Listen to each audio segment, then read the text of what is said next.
pêcher, ou quand on des poissons, et pas moi. Le pêcheur plus âgé sourit et dit, mon fils, tu dois apprendre à entendre le poisson. Il a ensuite expliqué au jeune homme qu'à travers le temps et la pratique, il a dû apprendre à ressentir les mouvements du poisson à travers la canne et la ligne.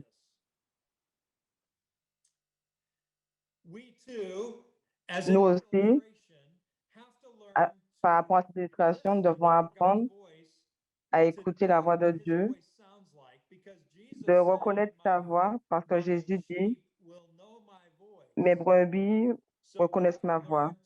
Nous devons apprendre à écouter et à comprendre sa voix dans nos cœurs et dans nos pensées. Isaïe a parlé de cette même idée.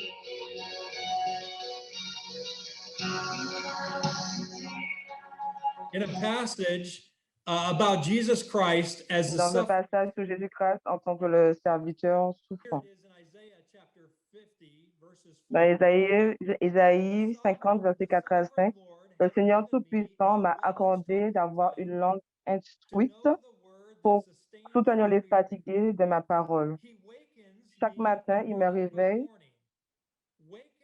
et mon oreille se réveille aussi, pour que je puisse écouter comme les disciples. Le Seigneur Tout-Puissant m'a ouvert les oreilles et je n'ai pas été rebelle et je ne me suis pas retourné. Au début de ce passage, le serviteur a reçu une langue bien instruite. Cela devrait être le souhait de tous les pasteurs et dirigeants. Une langue bien instruite est un don du Seigneur et confère la capacité d'enseigner, de prêcher et de former les autres. Isaïe a révélé que le don d'une langue bien instruite vient de l'écoute.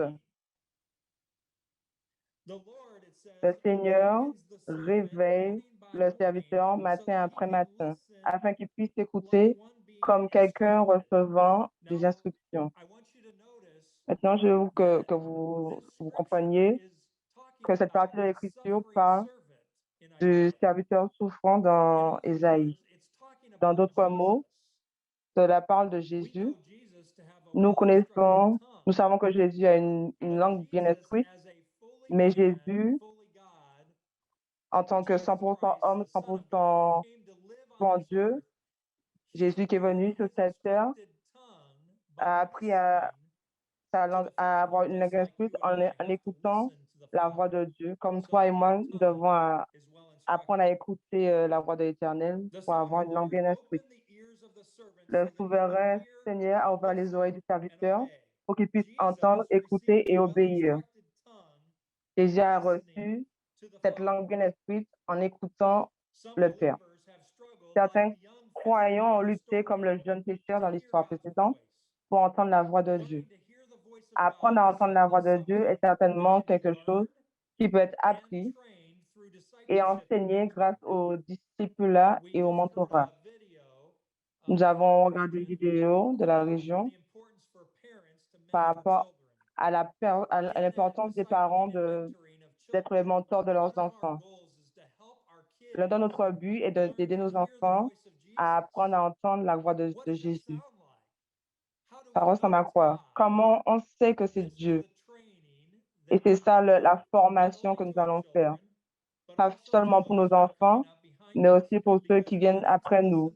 Parce qu'apprendre à écouter la voix de Dieu est absolument important pour former les autres. Nous entendons la voix de Dieu de trois manières fondamentales.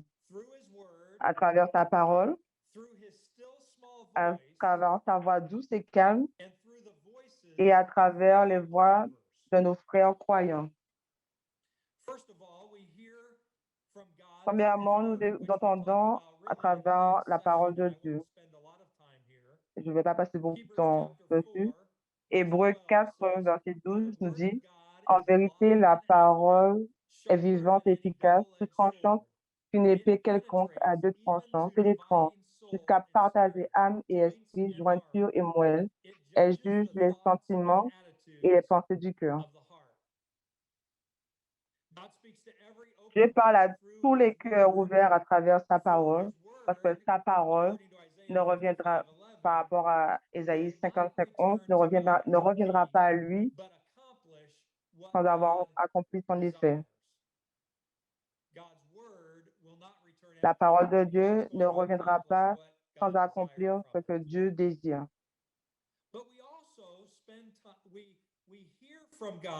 Nous entendons aussi Dieu par rapport à sa voix douce et calme. Et calme. Ça peut être un peu plus difficile de discerner, mais c'est une discipline nécessaire dans la vie d'un mentor. Dieu met souvent son désir ou son plan dans le cœur de ceux qui le suivent. Psaume 37, verset 4, il dit,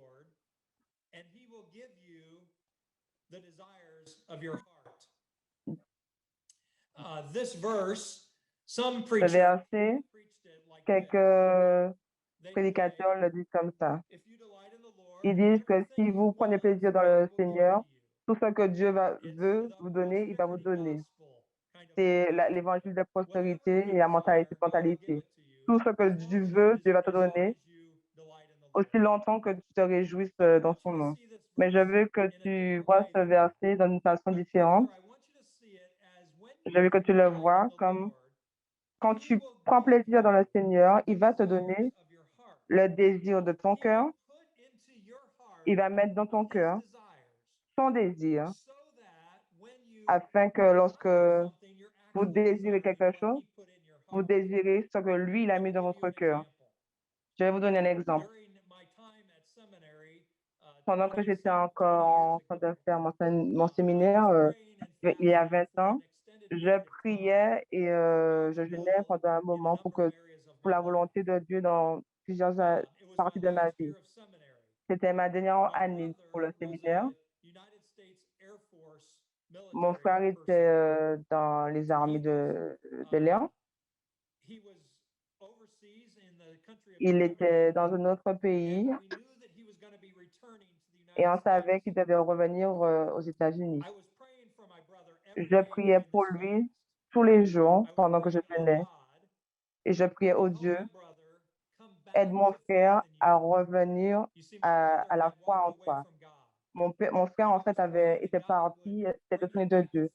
Et j'ai prié pour que Dieu le ramène à la foi. Et, et on savait que mon frère allait dans plusieurs villes. Et nous savions qu'il devait aller dans une seule ville plutôt que d'une autre. Et nous prions que Dieu l'envoie dans cette ville particulière. Et je me rappelle que je voyageais dans ma région et Dieu me parlait à mon cœur. Et pendant que je priais pour mon frère un jour, le Seigneur m'a clairement dit dans mon cœur, la voix douce et calme de Dieu, arrête de prier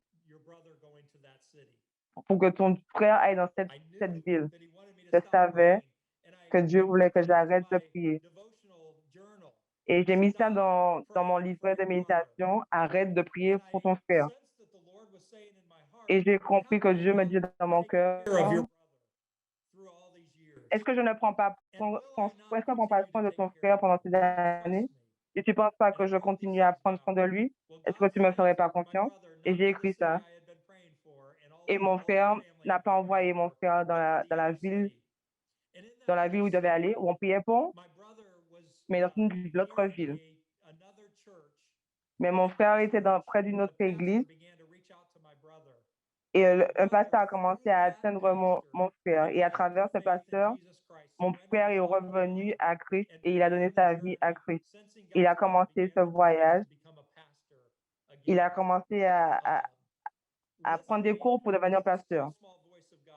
Écouter la voix douce de Dieu. Et pendant aussi cette période, je priais aussi pour une direction, pour savoir où je devais aller pour ma mission. Il y avait plusieurs options qui venaient à moi et je ne savais pas réellement où je devais servir en tant que pasteur.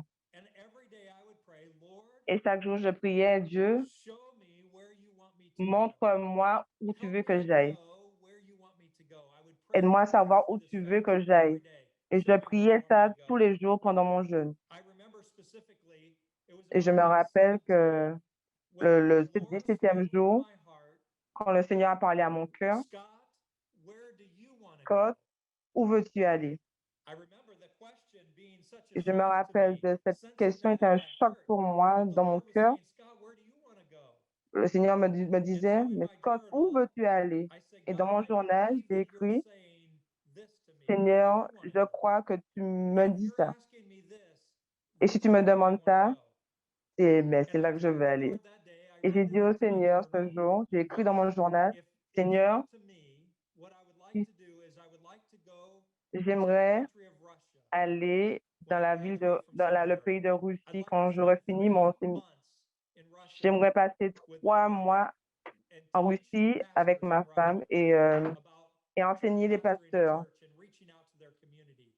et And afin qu'ils after that atteignent 3 months, I would leur like to come communauté. back to Et the après ces States, 3 but I would mois, like j'aimerais to go revenir aux back to États-Unis my home church et in Fort retourner Wayne, Indiana, à to ma be a première pastor église on staff at that à church. Indiana et être le pasteur That's de what cette my église. desire is. Voici mon And I désir. wrote it out in my Et journal. j'ai écrit ça dans mon I journal. had not heard from Russia. I had not heard from the Je n'ai pas pastor of my entendu de former Russie church. ni But du in the pasteur de weeks and de months son that église. followed, I Mais dans received a les phone call semaines et les mois from qui ont suivi, j'ai actually reçu un Dr. appel Carlos Sundberg and Jerry Sundberg. du They were docteur Carlos missionaries in Sandburn, the country of un Russia months missionnaire ago dans la and ville called me dans le pays de at my Russie. request for a call Il m'a appelé sans même and que je lui ai told me in demandé. America, On and m'a he appelé said, we aussi aux know that you are États-Unis close to et en me disant, je graduating from sais que tu seminary. es pas loin Would you d'être consider diplômé. coming to Russia Est-ce que tu for a year voudrais bien and venir serving here en for a Russie year? pour 1 an et servir en tant que And I pasteur said là? to Carla and Et j'ai Chuck, I dit said, à Carlos, I don't think I Carla, can pardon, come for a year, je ne pense pas que je peux but I venir would pour be un very an, glad to come for mais je 3 serais vraiment months. heureux de venir pour 3 mois. And Chuck and Carla said, it's a Et done Carla a deal. Plan dit, to come in c'est bien, May tu peux venir and en stay for mai 3 months. et rester pour 3 mois. About 3 weeks later, I received a 3 phone semaines call après, j'ai from the reçu un pastor appel of du my home pasteur church in Fort Wayne, Indiana. de mon église And à the Indiana. pastor Et said le to me, pasteur Pastor Mills was m'a his dit, name. Pastor pasteur Mills Mills était called son me. nom, I had not pasteur Mills contacted m'a him. appelé, He je ne l'ai called même pas me and he contacté, said, il m'a Scott, appelé et il we m'a dit, know that Scott, you are close to the end of nous your savons time que at tu es pas seminary. loin de terminer We're interested in you d'avoir coming ton and being diplôme. our evangelism and Est-ce que tu es discipleship intéressant de pastor. venir en tant que Would you ministre consider d'évangélisation coming in dans notre église May en to be mai our evangelism and discipleship pastor pour in Fort devenir Wayne? notre pasteur I said, Pastor d'évangélisation en Mills, mai? J'ai dit, I would pasteur love Mills, to, but I can't j'aimerais come bien, mais je ne peux because pas I'm going to be venir in Russia for 3 parce que je months. serai en But can Russie I come pendant 3 to mois. the Mais est-ce que church je that peux starts in venir September? en, And he said, en septembre? absolutely, Et il come m'a on. dit, Please come in mais bien September to sûr, be tu our peux evangelism venir and en septembre discipleship pour être pastor. notre pasteur d'évangélisation et I tell you that disciple. story to share Je with vous dis you that cette histoire while pour I was partager avec praying vous qu'alors and que je delighting priais myself in the Lord, et que je me God réjouissais put dans le his desire for my Seigneur a life mis in son my désir heart. pour He ma gave vie me dans the mon desires cœur. of my Il m'a heart. donné And le when désir de I mon cœur. then expressed my Et desires, ensuite, they weren't lorsque my j'ai desires, although they exprimé have mes become désirs, my desires. ce n'était plus mes They were désirs, même si really c'était mes God's désirs, mais desires. c'était les I désirs had de sought Dieu. him, and he had given the desires through his still small voice, Il his m'a desires donné for son me, désir and they à became travers my sa voix desires. douce. Et c'est devenu mon désir. Hearing from God often comes Entendre de through Dieu a new thought that we have, vient that a parfois believer begins to have. d'une pensée I qu'un remember croyant peut visiting a man avoir. in the hospital Je me who had rappelle avoir recently had a stroke. visité un homme He was à the l'hôpital qui a father eu of un someone AVC. in the church where I Il was était le père a de quelqu'un pastor. dans notre église. When I entered his room for Quand the je suis first entrée dans sa time, chambre pour la première fois, I realized j'ai that réalisé he could not speak because of the qu'il ne effect pouvait of the pas stroke. parler à cause des effets de He l'AVC. was fully able to understand what was going on around Il him, comprenait exactly, consciemment ce qui se passait but autour de something lui, between his brain and his mouth mais quelque did chose not entre work son cerveau et sa because bouche of the ne stroke. fonctionnait pas à cause He de simply l'AVC. couldn't speak. Il ne pouvait pas Well, parler, tout I had simplement. come in and had never met him before. He was Je the suis entrée dans la father of chambre, mais je ne l'avais someone in my jamais church. connu. C'était juste And the le père de conversation, quelqu'un as dans you mon can église. imagine, was, Et la conversation, well, it was one-sided. a été bien sûr dans un seul sens. Je parlais, il ne pouvait pas me répondre. La conversation a été vraiment courte. Je lui ai dit que notre église priait pour lui et je lui ai demandé est-ce que je pouvais prier pour lui. Il a secoué sa tête en disant oui. Oui. Ensuite, j'ai prié pour lui et j'ai laissé sa chambre. J'ai été avec lui pendant 2 ou 3 minutes. Vous imaginez, j'étais le seul à parler pendant les 2 ou 3 minutes. Alors, je suis retournée dans ma voiture pour retourner à mon église. Alors que je me suis assise dans ma voiture, la voix douce de Dieu m'a dit, ce que j'ai senti que Dieu me disait, c'était que Dieu me disait, retourne dans la chambre où Albert se trouvait, dans ce lit, retourne dans ce lit, de cette chambre, et, et parle à Albert de sa relation avec moi. Et je dois vous dire que dans cette voiture, j'ai commencé à argumenter avec Dieu. J'ai commencé à dire à Dieu, Dieu, mais il ne peut pas me parler. Comment est-ce que je peux lui parler de sa relation avec toi? Mais le Seigneur continue à parler à mon cœur. Il me disait, retourne et parle-lui. Donc, je suis sortie de ma voiture, j'ai fermé la porte et je suis retournée vers l'hôpital. Je suis retournée j'ai fait un coucou encore aux infirmières et je suis retournée dans la chambre. Je suis entrée dans la chambre d'Albert et à sa surprise, je me suis assise à côté de son lit, assis, et je lui ai dit ce qui s'est passé. J'ai dit, Albert, je suis entrée dans ma voiture et j'ai entendu que Dieu me disait de retourne et parler à Albert par rapport à sa relation avec moi. Et me voici, Albert. Et je voudrais te parler de ta relation avec Dieu, avec Jésus. Il dit, Albert, est-ce que tu sais que Dieu a pardonné tes péchés et qu'il vit dans ton cœur et est-ce que tu sais qu'il est ton sauveur aussi? Il a secoué sa tête, il a dit non. Et je lui ai dit, est-ce que je peux partager avec toi comment tu peux savoir réellement connaître ta relation avec Jésus? Il a secoué sa tête, oui. Et j'ai partagé avec lui de comment il pouvait mettre sa confiance en Dieu et demander à Dieu son pardon et avoir une nouvelle relation avec Dieu. Et Albert a commencé à pleurer alors que je parlais avec lui. Et je demandais à Albert, est-ce que tu vas accepter Jésus comme ton sauveur? Et il a secoué sa tête, il a dit oui. Je sais que tu ne peux pas dire oui, mais Dieu entend tes pensées. Alors pense tout simplement, alors que je te dis cela, dis dans ton cœur et dans tes pensées. Et il a secoué sa tête.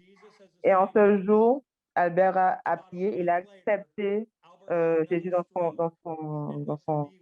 Et une semaine après, il a eu encore un AVC et il a rejoint son Jésus, son sauveur au ciel.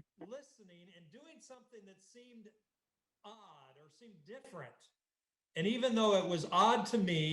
si c'était dur pour moi d'aller, de retourner, mais c'est parce que j'avais entendu la voix de Dieu que j'ai agi ainsi. Je veux partager avec vous certains mots d'une conversation que j'ai eue avec un de mes mentors. Son nom est Al Procure. Il a écrit beaucoup de livres et l'un d'entre eux, disciple formé par Jésus, je sais que c'est traduit en espagnol et je suis sûre qu'on peut le faire aussi, formé par Jésus, par Al Procure. Il dit, mon désir pour tous les chrétiens, c'est qu'ils soient totalement dévoués à chaque instant, guidés par l'Esprit de Christ, de Dieu. Est-ce que vous croyez que nous pouvons vivre dans une telle relation ouverte avec Jésus aujourd'hui, à chaque instant, à chaque parole, que nous pouvons vivre dans l'Esprit et obéir continuellement, guidé par son esprit, jour après jour, instant après instant. Le but est de Il faut que nous puissions,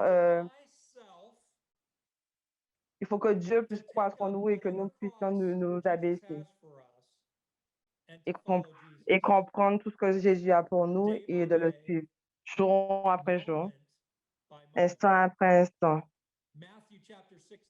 Matthieu chapitre 16, verset 24 dit, alors Jésus a dit à ses disciples que tous ceux qui veulent être mes disciples doivent mourir à eux-mêmes, porter leur propre croix et me suivre. Al a dit que c'est mon seul but, mon seul désir, mon seul commandement, c'est que comme Jésus, de marcher comme Jésus marche.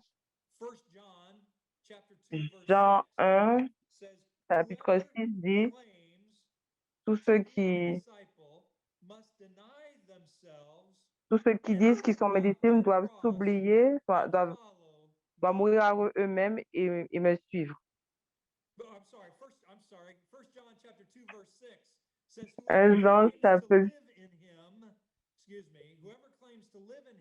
tous ceux qui déclarent vivre pour lui doivent vivre comme Jésus a vécu. C'est le désir de Jésus pour nous. Nous devons vivre comme Jésus veut, comme Jésus a vécu. Jésus a accordé de tout simplement faire ce que le Père lui demandait de faire. Je vais être honnête. Il y a des moments où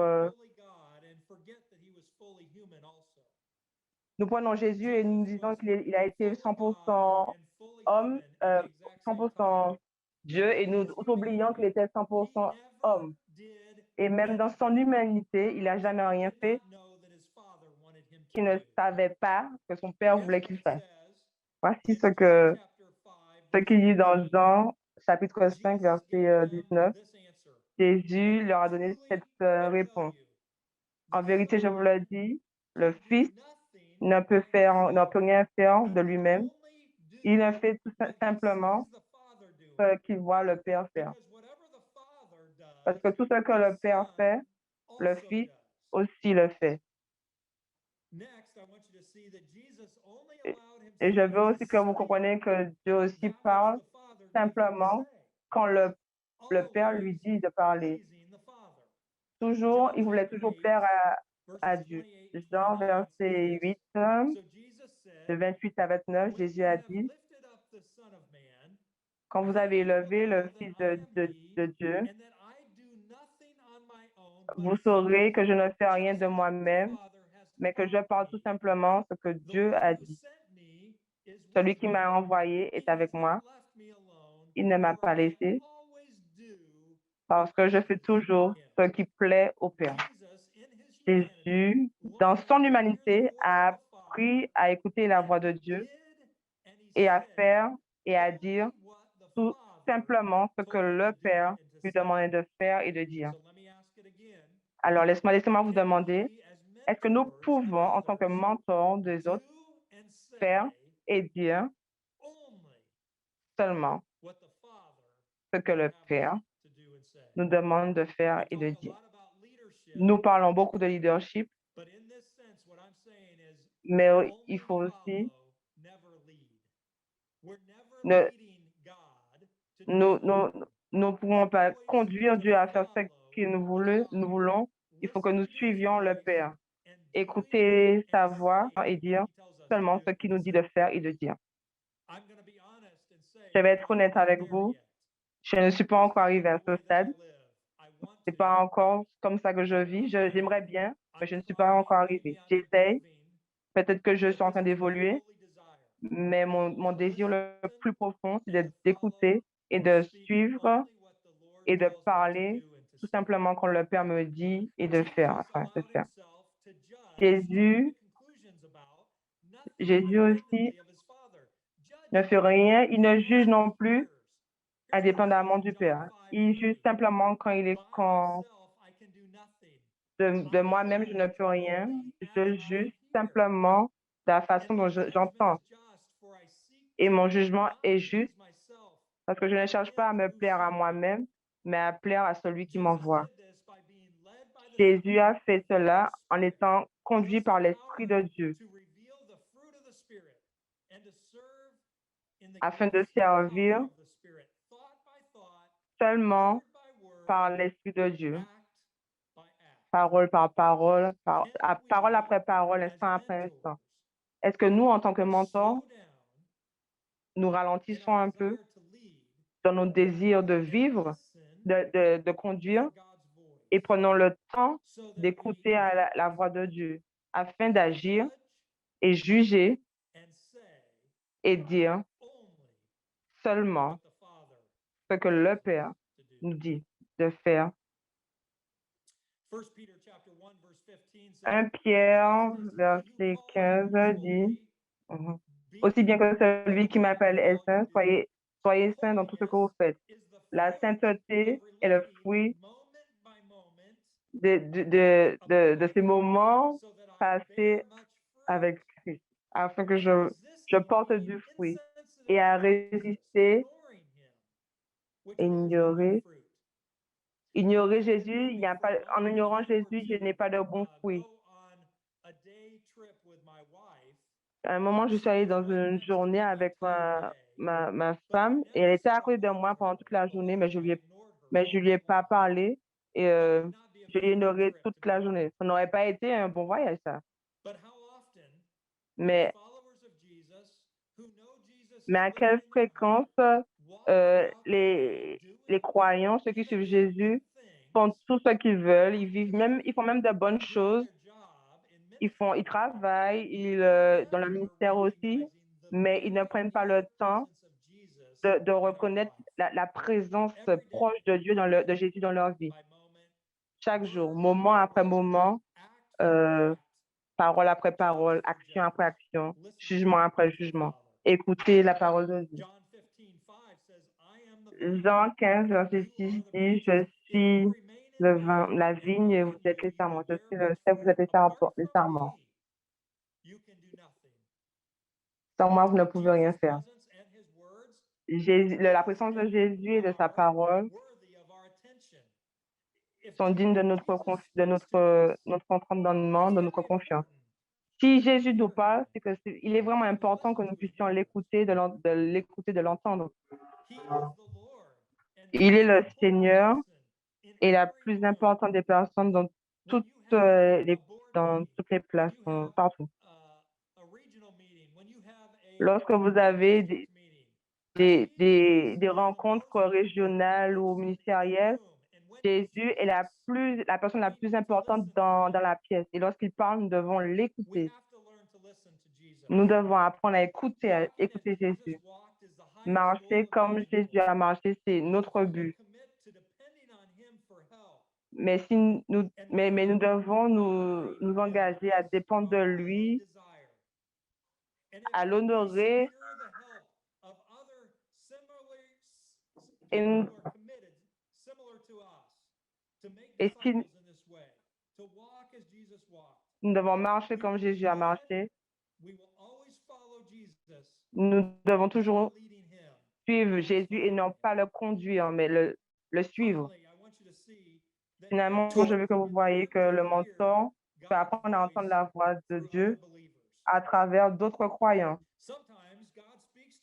Parfois, Dieu parle à ses disciples par l'intermédiaire d'autres chrétiens. Il est toujours bon de partager ce que les croyants pensent que Dieu leur dit avec quelqu'un en qui ils ont confiance. C'est ce que l'apôtre Jean appelle tester, éprouver les esprits. Dans 1 Pierre 4:1, il dit, chers frères et sœurs, ne croyez pas quiconque spirits to see whether they are from God, because many false prophets have gone out car de nombreux prophètes sont allés dans le monde.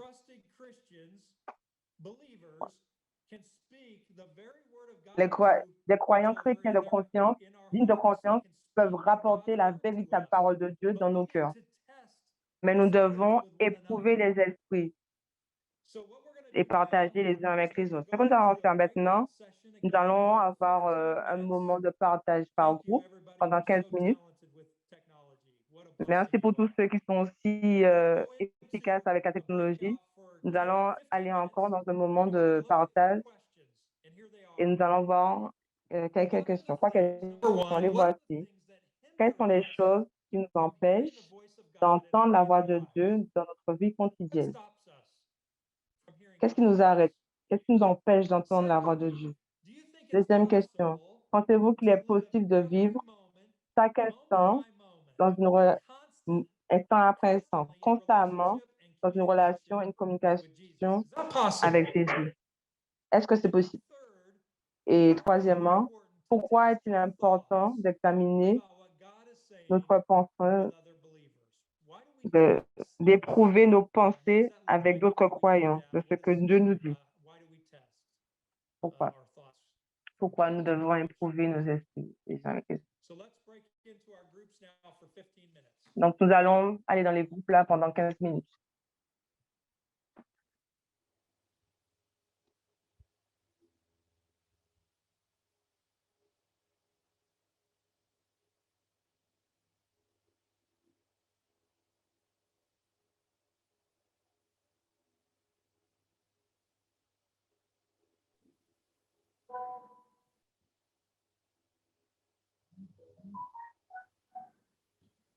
Gabriel, habilita los micrófonos de Ángel, por favor.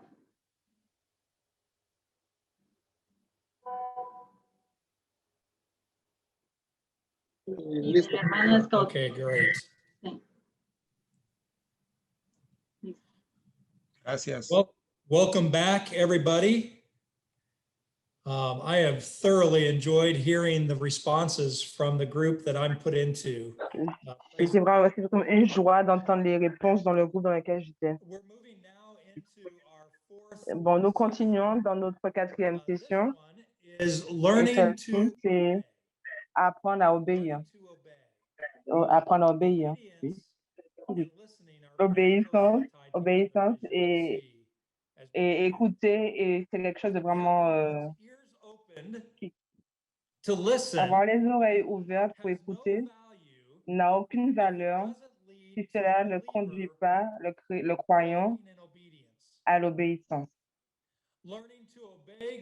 Apprendre à obéir à la parole de Dieu et à la voix de Dieu est le point culminant de l'écoute.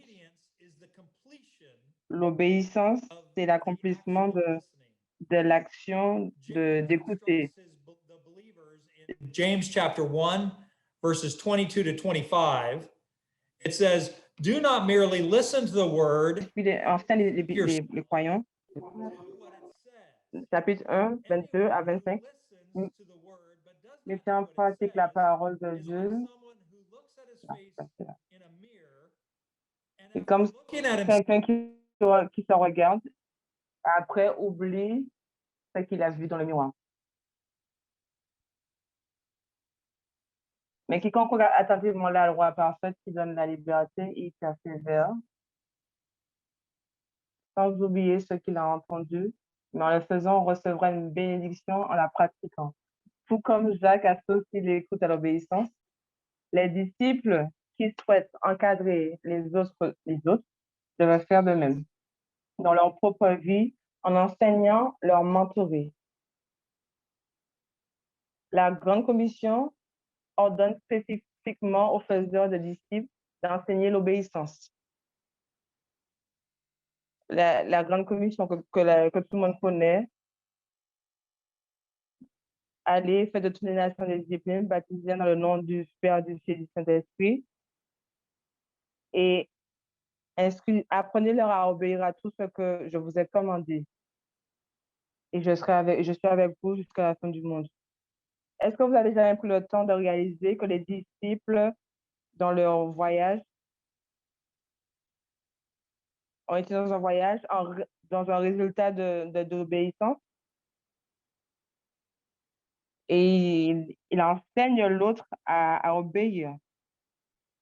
C'est pas obéir, c'est pas leur enseigner une théologie, mais les instruire par rapport à la grande commission de Jésus à faire des disciples, d'atteindre les perdus,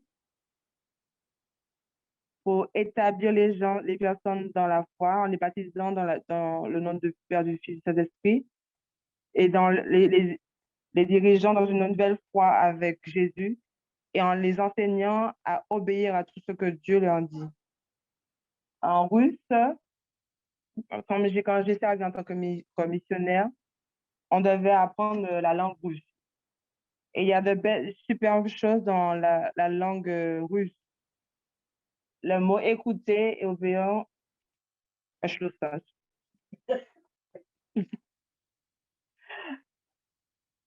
sais. Commence par un préfixe qui signifie commencer et continuer une action. Et après le préfixe vient le mot écouter.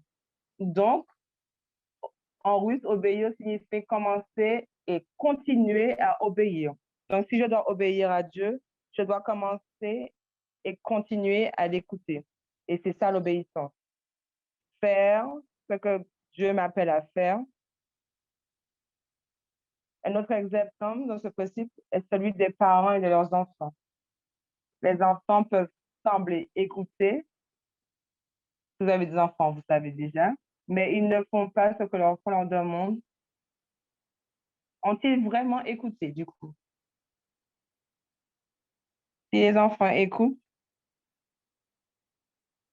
ils doivent obéir à ce qui leur est demandé. Une des grandes tâches des parents, de la parentalité est d'enseigner aux enfants à obéir. Lorsque les enfants n'obéissent pas à leurs parents, c'est frustrant pour les parents et pour tous ceux qui sont autour d'eux.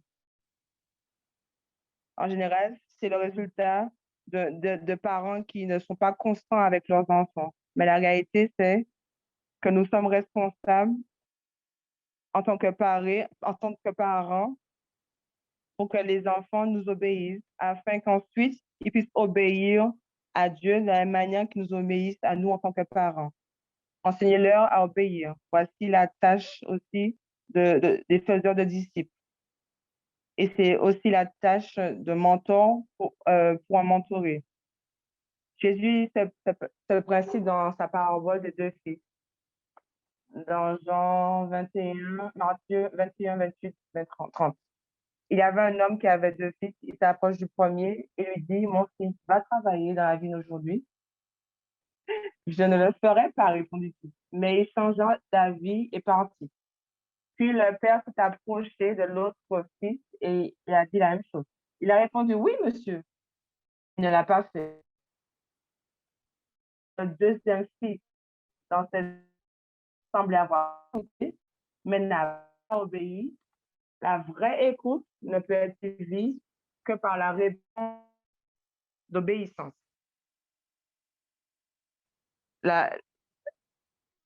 L'obéissance à Dieu divine, l'obéissance d'amour. Jean chapitre 14, 15 dit, si vous m'aimez, gardez mes commandements. Si vous m'aimez, gardez mes commandements. Et je veux que vous gardiez ces deux choses en face de vous, l'amour pour Jésus et l'obéissance à Jésus. Ils sont connectés l'un à l'autre, l'amour et l'obéissance. Il y a beaucoup de raisons pour obéir à Jésus. Mais il y a trois motivations pour lui obéir. Je vais aller avec vous à travers par rapport au livre formé par Jésus. Voilà ce qu'il dit. Il y a trois motivations principales. La première, c'est la peur de désobéir au Père, la crainte de désobéir à Dieu. En Jésus, le roi. Les disciples de Jésus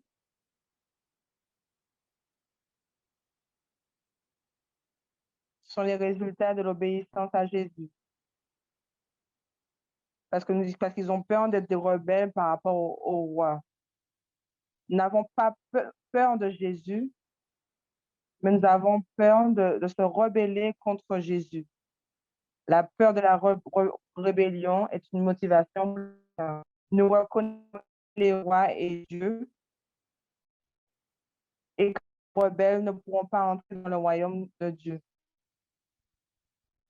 La deuxième motivation, c'est un bénéfice personnel.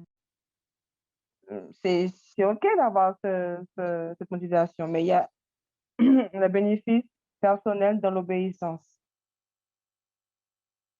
Nous n'obéissons pas simplement parce qu'il a l'autorité, mais nous lui faisons parce que nous lui faisons aussi confiance parce que c'est un roi sage.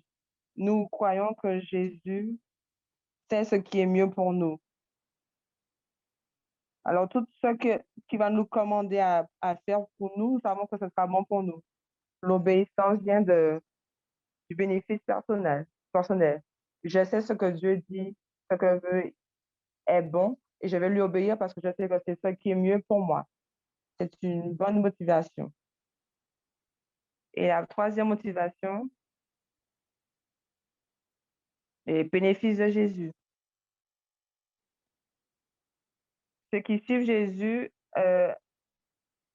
acceptent d'obéir à Jésus parce que nous aimons notre roi de tout notre cœur. Voici la plus haute motivation. Lui obéir, pas justement parce que nous avons peur d'être rebelles et parce qu'il est roi, pas simplement parce qu'il est roi et qu'il fait ce qui est mieux pour nous et que nous bénéficions de ce qu'il nous dit, mais tout simplement parce que nous l'aimons, parce que nous aimons Jésus.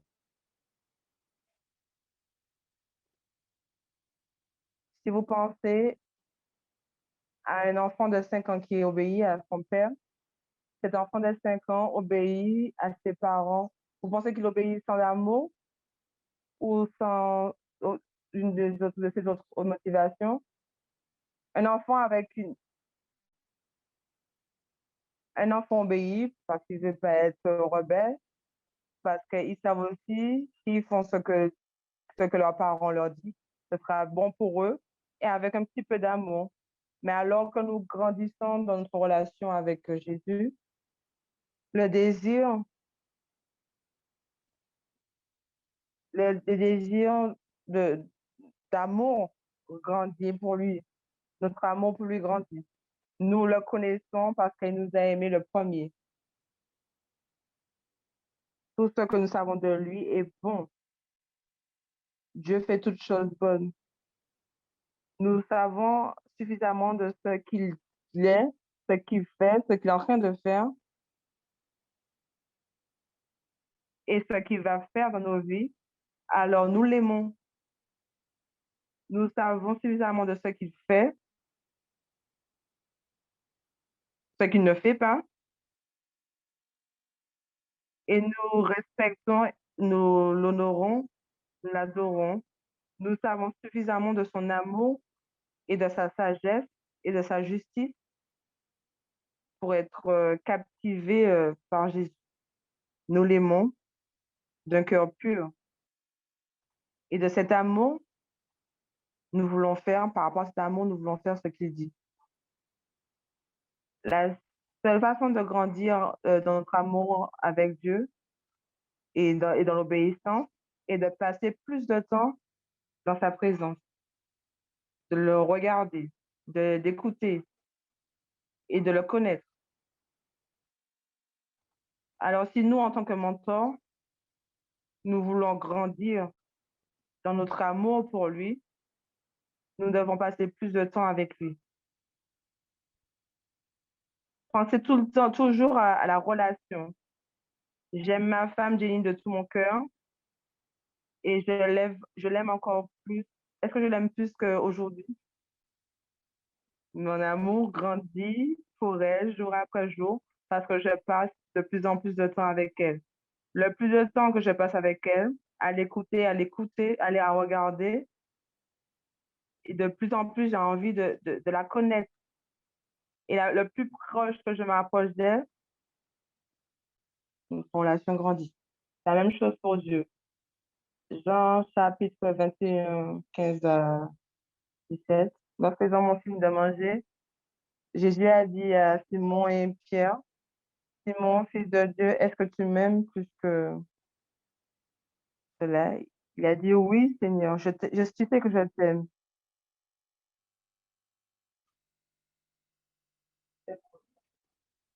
Fais mon troupeau.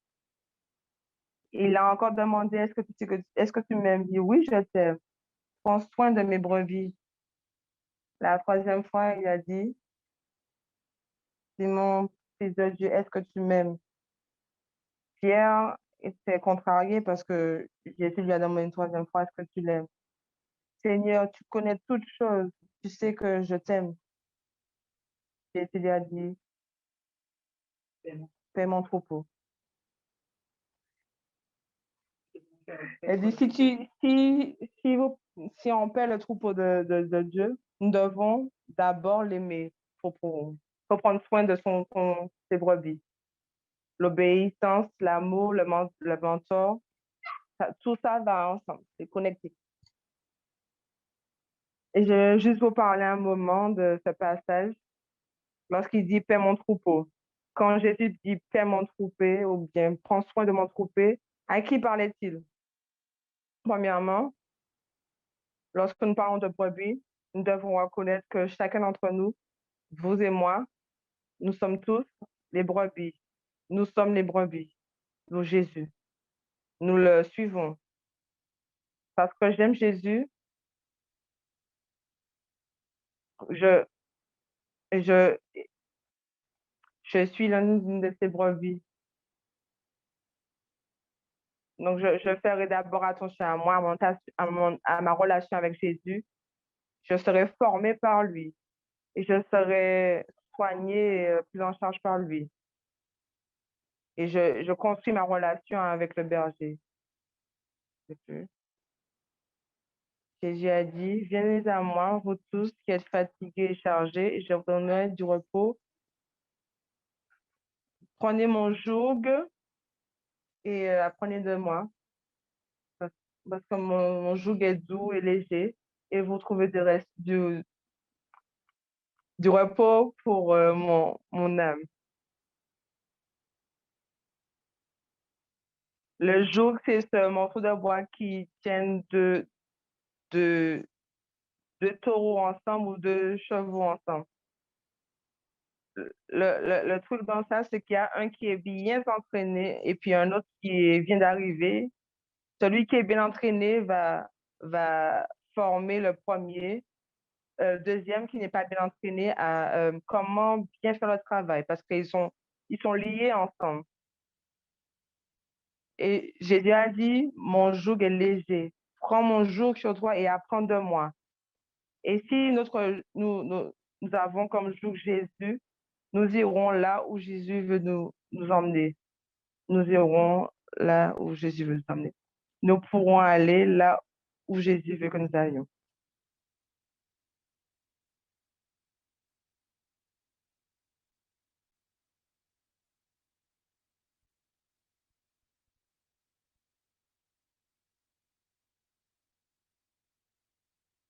Le Fils de Dieu est venu sauver, chercher et sauver ceux qui sont perdus. Alors, si nous sommes sous le joug de Jésus, nous irons là où Jésus ira et nous ferons ce que Jésus fera et nous dirons ce que Jésus dira parce que nous sommes sous son joug. Voici l'image que Dieu nous donne. Donc, vous et moi, nous devons être sous le joug de Jésus. Nous sommes ses brebis. Le deuxième groupe de brebis dont je vais vous parler, c'est votre famille, ma famille, votre famille. Ils sont les brebis aussi. Jésus a formé 12 personnes, en les invitant dans une relation avec lui. Ils ont vécu ensemble comme une famille. Ils ont reçu plus de lui que tous les autres qui étaient présents. Enfin, qui étaient là. Jésus les a regardés, les disciples. Il leur a donné des responsabilités.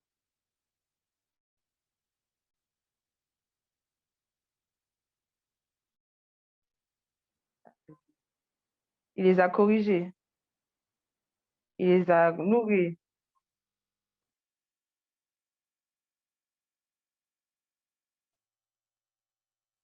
Je veux que vous écoutiez clairement de ma part aujourd'hui, vous leaders.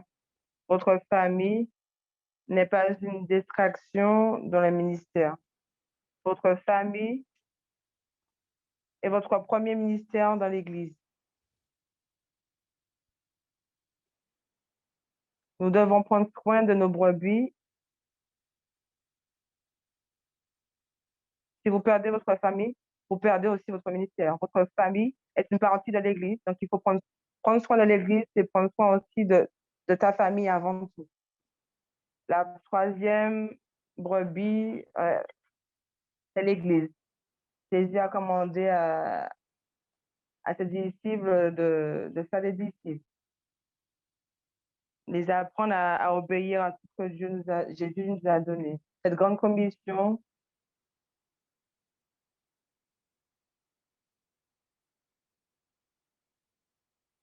en partant, en allant vers les perdus jusqu'aux nouveaux croyants.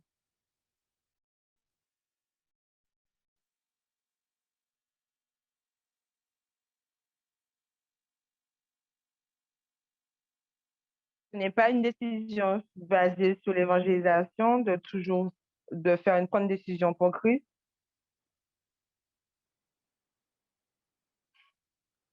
C'est une évangélisation divine qui a pour but la sainteté. Je vais évangéliser des personnes que je connais afin qu'ils obéissent à tout ce que Jésus demande. Nous vivions dans une cité qui s'appelle Lviv, quand on était à Ukraine, et nous avons été là pour aider aux implantations d'églises. C'était un jeune homme, il y avait un jeune homme avec moi qui était là pour le premier mois, il s'appelait Bagdad, un Ukrainien. J'ai eu une bonne conversation avec lui et j'ai eu une longue conversation avec lui. Et dans cette conversation, Bagdad a réalisé pour quelles raisons nous étions là en Ukraine. Ça a été une belle relation. Bagdad m'a aidé à rencontrer 50 personnes dans cette ville-là. Il m'a introduit à plusieurs de ses amis, à présenter à plusieurs de ses amis.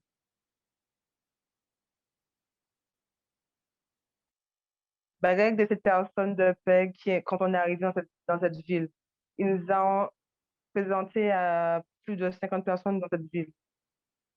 Durant notre voyage, Bagdad et moi, nous avons eu beaucoup d'opportunités pour parler. Il était sans doute chez moi pendant 40 fois pendant l'année. Il était toujours invité chez nous pour le repas, discuter. Et, en novembre, le 20 novembre, quand je priais pour Bagdad un jour, la voix de Dieu m'a dit, ce jour, tu dois parler pour Bagdad à propos de moi. J'ai parlé à Bagdad de Jésus à plusieurs fois, mais là, j'ai su que Dieu me disait vraiment d'aller vers Bagdad ce jour-là. Alors, j'ai parlé à Bagdad et je lui ai dit, hey Bagdad, on a parlé beaucoup de Jésus, mais j'aimerais te parler aujourd'hui de ta relation avec Jésus. Est-ce que tu es ouvert à cette conversation? Et il était OK. On s'est retrouvés et ce jour-là, Bagdad donnait sa vie à Jésus. Nous avons continué à former Bagdad pendant un an. Je le faisais déjà avant. Et j'ai commencé à le former en tant que croyant. Et je lui ai parlé de sa nouvelle foi en Jésus. Et nous avons fait des études bibliques ensemble pour l'aider dans sa nouvelle marche avec Christ, pour l'établir dans sa foi. Et après 9 mois, le docteur Cocker m'a contacté et me demandant de laisser Ukraine de revenir aux États-Unis afin que je puisse servir au MEDFDI. Après avoir prié, on a compris que c'était la volonté de Dieu et je l'ai fait. Et je me rappelle le jour où j'ai dit ça à Bagdad, que je retournais aux États-Unis. Bagdad a dit, est-ce qu'on peut toujours se parler sur Viber, sur les applications? Est-ce qu'on peut continuer à parler et échanger ensemble et que tu m'aides dans ma relation avec Dieu? Et je lui ai dit, oui, nous continuerons. Alors, je suis retournée, enfin, ça fait 3 ans que je suis retournée aux États-Unis et chaque semaine, je continue à avoir cette rencontre avec Bagdad à 5 heures du matin aux États-Unis et c'est l'après-midi en Ukraine et nous continuons à parler de sa foi en Jésus. C'est vraiment intentionnel. Bagdad ne connaissait pas du tout la Bible. Il avait 25 ans. Il ne connaissait pas la Bible et je l'ai dirigé marcher avec lui livre après livre. On a étudié livre et nous sommes dans le livre de Job, dans l'Ancien Testament, et je l'introduis à tous les enseignements de la Bible. Est-ce que vous pouvez imaginer qu'il y a quelques semaines de cela, j'ai introduit Bagdad à l'histoire d'Esther. C'est la première fois qu'il entendait comment euh, Dieu avait sauvé le peuple hébreu dans cette histoire. Et j'ai pu avoir le plaisir de partager cette histoire pour la première fois avec lui. Je suis déterminée. J'ai compris que ce que je faisais avec Bada, c'est ce que je faisais avec mes enfants. Je les enseignais à obéir à tout ce que Jésus leur demandait de faire. Ça me prendra plus de temps d'étudier la Bible, mais mon but avec Bagad n'est pas terminé tant qu'il ne pourra pas obéir complètement au commandement de Dieu. C'est mon taf en tant que mentor. Il a laissé un message sur mon répondeur. Il a dit, j'ai toujours voulu un père spirituel et c'est ce que tu es pour moi. Et voici les mots de Bagdad pour moi.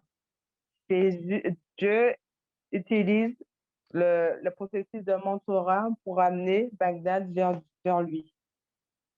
Je continuerai avec lui afin que lui aussi, qu'il partage sa vie avec quelqu'un d'autre de la même façon que j'ai partagé ma vie avec lui. Voici l'image du mentorat.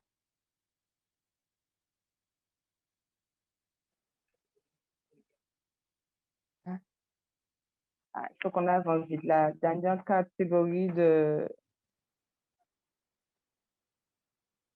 personnes. Le Fils de Dieu est venu chercher et sauver ceux qui sont perdus. Être le disciple de Jésus c'est être l'ami des pécheurs, c'est de prendre soin des brebis perdues, c'est de laisser aussi les 99 pour aller chercher celui qui est perdu.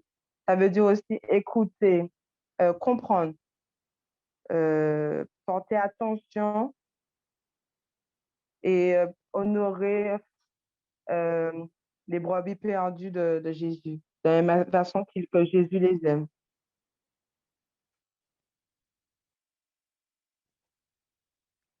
Jésus a demandé à Pierre, est-ce que tu m'aimes vraiment? Si tu m'aimes vraiment, fais mon troupeau. C'est ça l'obéissance. Le disciple-là et le mentorat doivent aboutir à apprendre aux autres à obéir. La meilleure façon d'y parvenir est de modéliser l'obéissance à un mentoré. Lorsqu'un mentoré voit son mentor obéir à Jésus, même lorsque cela est difficile, le mentoré apprendra à obéir à Jésus. Je veux continuer je crois que j'ai 5 minutes de retard. Donc, on va changer le temps, 15 minutes. On va retourner dans une session dans les groupes. Donc, vous pouvez prendre une photo, une capture d'écran des questions. Quels sont les facteurs de notre vie spirituelle qui rendent l'obéissance difficile? Quels sont les facteurs de notre vie spirituelle qui rendent l'obéissance difficile? 2. Des 4 brebis différentes dont on a parlé, vous, la famille, les perdus et l'Église, qui pensez-vous que Dieu vous guide? Vers qui pensez-vous que Dieu vous guide cette semaine? Demandez à Jésus à vous conduire. Qui Jésus met à votre esprit? Vous, votre famille, les perdus ou l'Église? Et dernière question, comment pouvons-nous modeler l'obéissance au Père dans notre relation avec les autres? 3 questions, 10 minutes.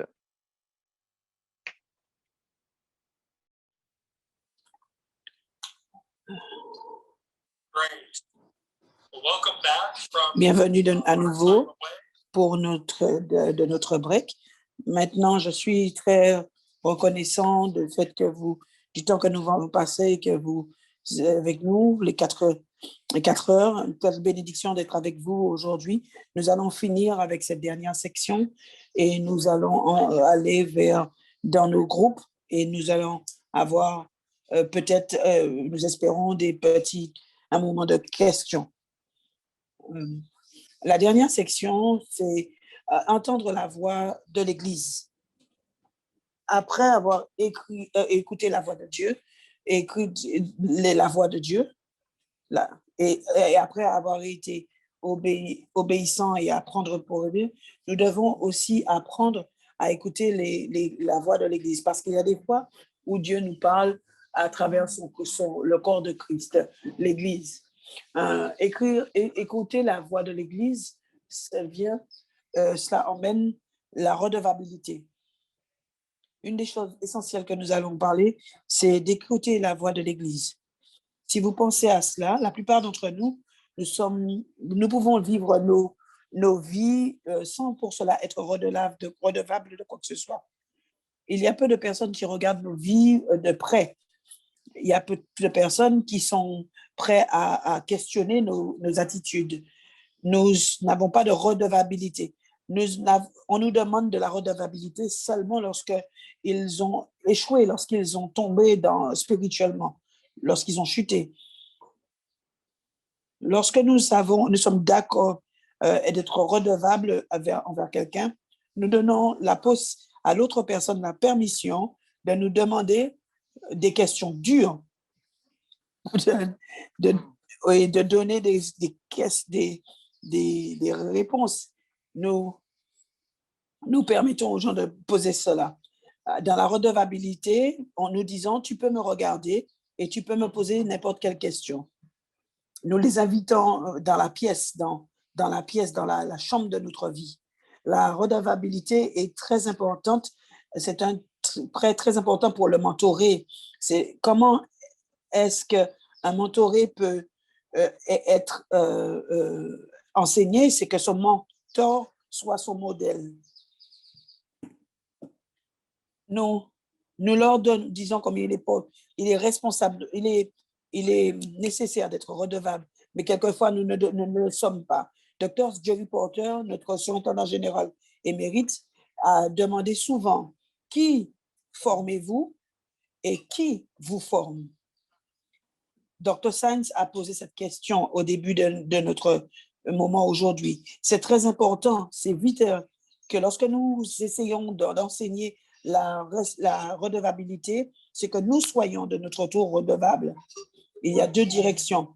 C'est vital pour le mentor et le mentoré qu'ils aient de la confiance, un croyant de confiance qui les tient redevables à leur voyage avec le Seigneur. La redevabilité peut inclure les domaines de la spiritualité, comme la prière, le jeûne, la lecture de la Bible, aller à l'église pour les réunions de semaine. Ça peut aussi dans les finances, dans le leadership spirituel, dans l'église, mais comme dans la maison, la soumission aux autres, la tentation sexuelle et aussi les activités physiques, comme les exercices physiques et le contrôle de la langue. Ceux-ci sont des exemples de comment la redevabilité joue un rôle dans notre dans notre vie spirituelle. La redevabilité nous aide à ah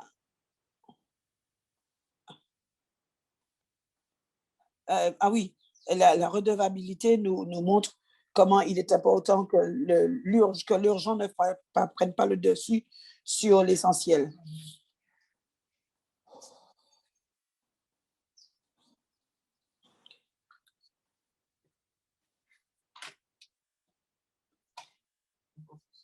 OK.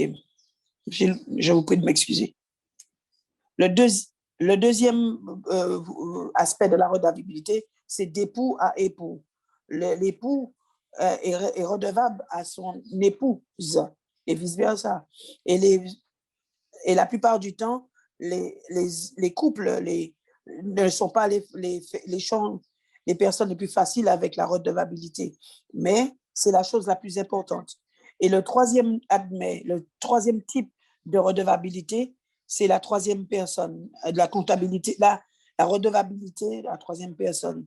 C'est avec une troisième personne qui a comme but de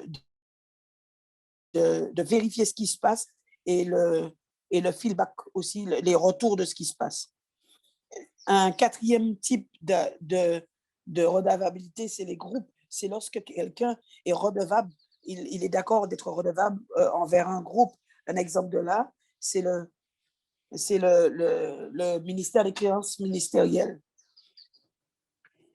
Lorsque vous avez une licence district de votre district, vous allez devant le comité de créances ministérielles et ils vous savent redevables.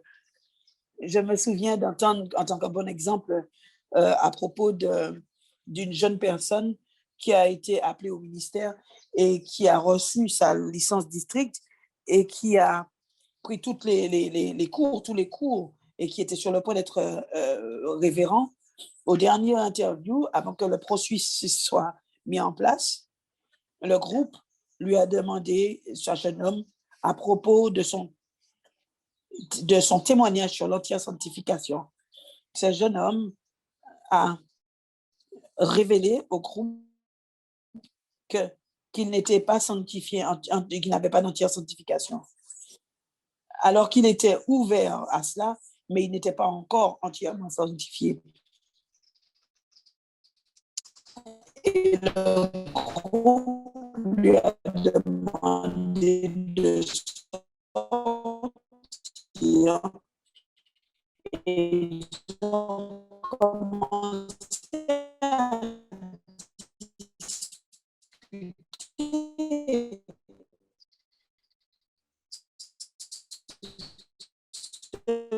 qu'ils avaient besoin de faire avec ce jeune homme. Il ne pouvait pas le rendre révérend, l'ordonner, mais parce qu'il n'avait pas fait l'expérience de la sanctification, ce qui est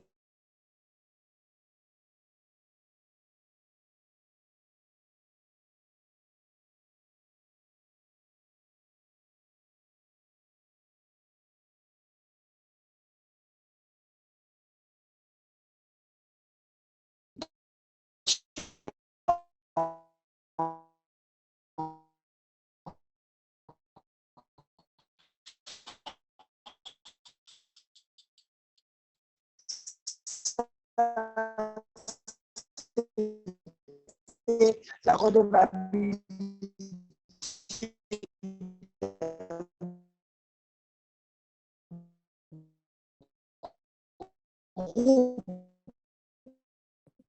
pour une personne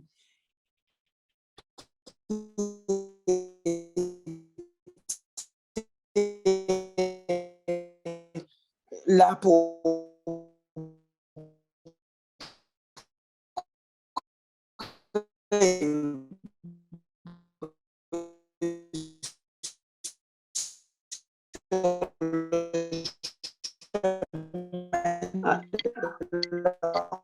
Désolé, j'ai été chassée. Le 5e endroit, c'est alors chacun d'entre nous.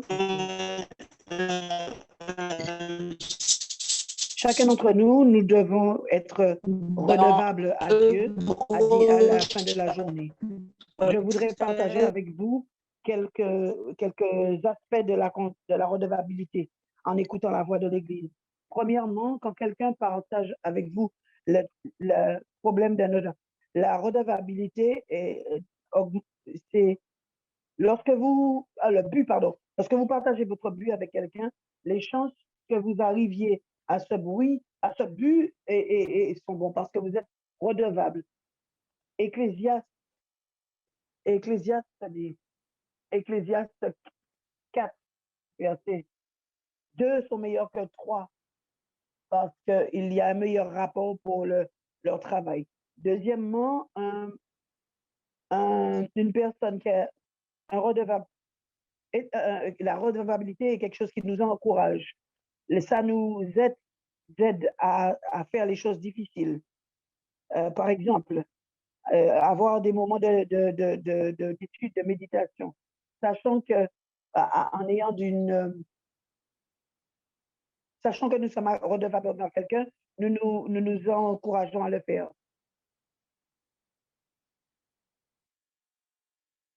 Nous obliger à le faire avec, par exemple, nos époux, lorsque nous savons que qu'il n'y a pas beaucoup de temps pour le faire. Mais ça nous aide à nous assurer que c'est une priorité de passer du temps avec nos époux pour pouvoir le faire. Vous voulez que ce temps que vous avez besoin, chaque semaine, chaque mois, avec votre époux ou votre épouse, je suis redevable de ce partenaire. Et ce partenaire est mon époux. J'ai des moments journaliers avec quotidien, tous les matins à 6 heures. On appelle ça le coffee time. Et parce que ma femme prend son café, je veux passer du temps avec elle. Et elle prend son café, je veux passer du temps avec elle. Et nous nous asseyons ensemble. Nous avons aussi des rendez-vous une fois par mois. Je prends ma femme. Je ne peux pas vous dire quel jour, mais je prends une fois par mois, pardon. Je la prends et je le fais aussi avec mes filles. Une fois par mois, nous sortons, j'ai un rendez-vous avec eux et je suis redevable de ça parce que je veux faire la priorité, je veux que ma famille soit la priorité dans mon ministère. Aussi, comme un exercice, lorsque nous faisons la procrastination, lorsque vous voulez qu'une chose soit faite pour Dr. Science ou quelqu'un d'autre, il faut que vous ayez quelqu'un qui soit derrière vous pour vous dire, hey, tu as un rendez-vous tel jour, tel jour. Lorsque la personne est derrière vous, vous allez accomplir cette tâche de façon plus sérieuse parce qu'il y a quelqu'un derrière si vous le faisiez tout seul. Et quand je sais que je vais être redevable pour quelque chose,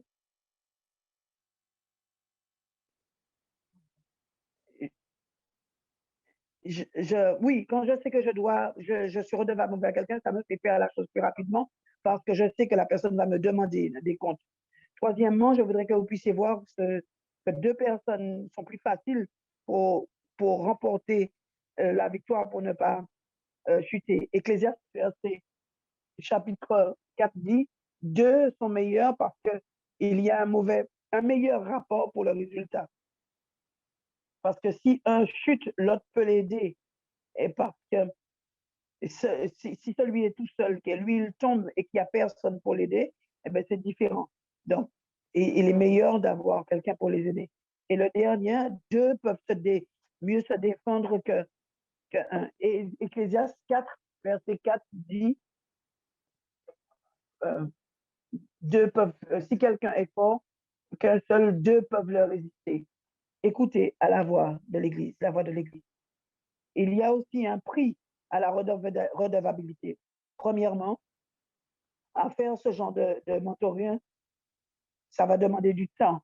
C'est toujours des temps, de l'engagement pour du temps. Et vous, les leaders, vous savez que ça peut être 2 heures toutes les 1 ou 2 semaines, mais ça dépend. C'est le temps que vous mettez au service de cela.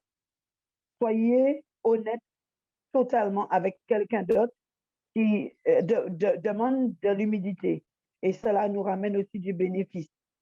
Mais vous devez étendre cela et dire, voici où je suis. Numéro 3, les zones de confort ont un prix. Rester dans un statu quo est facile, c'est confortable, c'est quelque chose d'idéal et c'est pas idéal, mais c'est confortable. Dans la redevabilité, une relation avec la redevabilité va vous faire vous étendre, va vous faire devoir vous surpasser. Dans un atelier mentorat, Dr. Eddie Stop il a fait un séminaire sur la redevabilité et le mentorat. Et il a dit pourquoi les entreprises laïques font-elles du mentorat.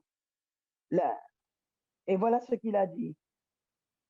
Le mentorat redevable améliore le milieu du travail en augmentant la mémorisation, la mémoire, en augmentant la morale, en augmentant l'engagement premier, en augmentant la satisfaction du travail, le travail bien fait, en augmentant le leadership, le développement du leadership et en ayant un meilleur plan de relève, en réduisant le stress et en ayant des équipes solides et soudées. Et ça, c'est dans des entreprises laïques. Il a aussi dit pourquoi les ministres font-ils de mentorat. Le mentorat avec de la redevabilité augmente les liens et diminue la solitude. Cela augmente la conscience de soi-même et favorise la concentration et la productivité. Cela maintient le ministre dans son ministère et augmente l'efficacité et l'accomplissement. Il augmente le développement du leadership. Il aide le mentoré à commettre moins d'erreurs et offre des opportunités aux ministres potentiels. Ça, c'est comment apprendre à écouter la voix de l'Église. Pour être un mentor efficace et un mentoré efficace, nous devons vouloir écouter l'Église. Ma prière pour chacun d'entre nous, c'est que Dieu nous aide à être ce que nous devons être, afin que nous puissions être ce que Dieu veut que nous soyons pour les autres. Avant que nous allions dans notre dernière session, je voudrais lire avec vous les derniers trucs. Ça a été écrit sur un petit papier et ça a été retrouvé dans les notes d'un jeune pasteur. L'un des pays en Afrique. J'ai regardé dans deux pays quand j'ai fait ça. Un pays en Afrique, c'était ces mots écrits sur un papier. Ils ont été retrouvés après qu'ils soient tués. Voilà ce qu'il a dit. Je fais partie de la... Les dés ont été jetés. J'ai passé la ligne. La décision a été faite. Je suis un de ses disciples et je ne retournerai pas en arrière. Je n'abandonnerai pas. Je ne vais pas ralentir. Je ne vais pas retourner et je ne vais pas rester immobile. Mon passé est terminé et pardonné. Mon présent a du sens et mon futur est en sécurité. J'ai fait et j'ai fini avec tout ce qui est mauvais, une petite vie. Avancer par la vue, les petits plans, les petites choses, la vision filtrée,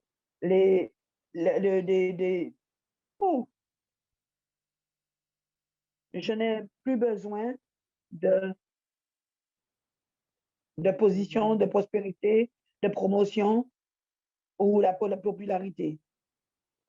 Je ne dois pas être sage, je dois être le premier pour ou pour être reconnu, pour être loué, pour être loué, pour être regardé, pour être admiré. Maintenant, je vis par la foi, en avançant par sa présence, marchant par la patience, vivant par la prière et travaillant par la puissance. Mon visage mon visage est bon, mon but et mon but est le ciel. Mes compagnons sont pas grands, mais mon guide, et je peux m'appuyer sur lui. Ma mission est grande. Je peux être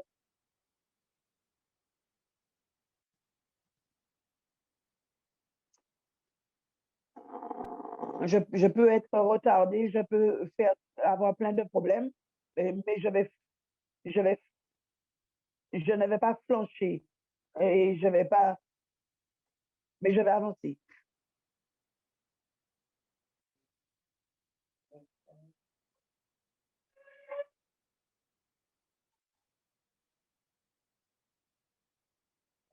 Je n'abandonnerai pas, je ne me tairai pas, je ne m'arrêterai pas jusqu'à ce que j'arrive, jusqu'à ce que j'ai fini de prier et que je sois récompensé pour la cause de Christ. Je suis un disciple de Christ, je dois aller et devenir, donner jusqu'à ce que j'arrive au but. Et je dois prêcher à tous ceux qui ne connaissent pas. Et regardez s'il m'arrête. Et quand il viendra chercher son peuple, il n'aura aucun problème à me reconnaître, moi. Ma bannière sera claire. Oh, je m'excuse auprès des traducteurs. C'était pas facile à traduire, mais je suis sûre que vous avez bien fait. Mais vraiment, Dieu nous a appelés à être avec lui et nous devons maintenant le suivre avec tout. Voilà les questions pour notre dernière session. La première session, vous l'avez en français là. Hein?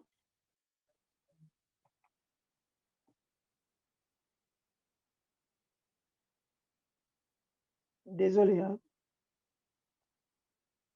Les gens se plaignent souvent de ce qui est urgent, des places et pas ce qui est important.